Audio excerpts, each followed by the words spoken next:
Kwento, Bini, First Love. Mainit na pinag-uusapan ngayon sa social media ang pinakabagong single ng Nation's girl group na Bini, ang First Love. Mula pa lang sa unang teaser na inilabas ng Star Music at Bini official accounts, ramdam na ng mga blooms, tawag sa kanilang fans, ang kilig at nostalgia na dala ng kanta.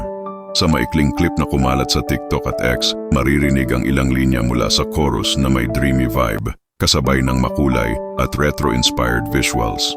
Marami ang nagsabing para itong pagbabalik sa innocent love, yung unang beses mong kinabahan, ngumiti, at napa, ay, siya na nga yata.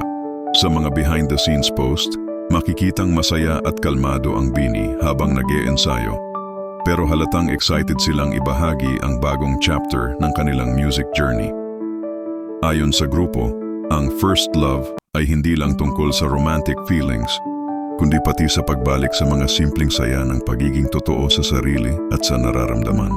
Sa mga comment section, todo hype na ang fans.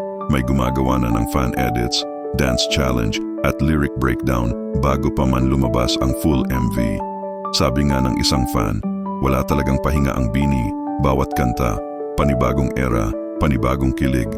Inaasahang ilalabas ang full music video sa mga susunod na araw, kasabay ng isang live performance na siguradong tatago sa puso ng mga manonood. Ang tanong ngayon ng lahat, ready ka na bang maranasan ulit ang iyong first love?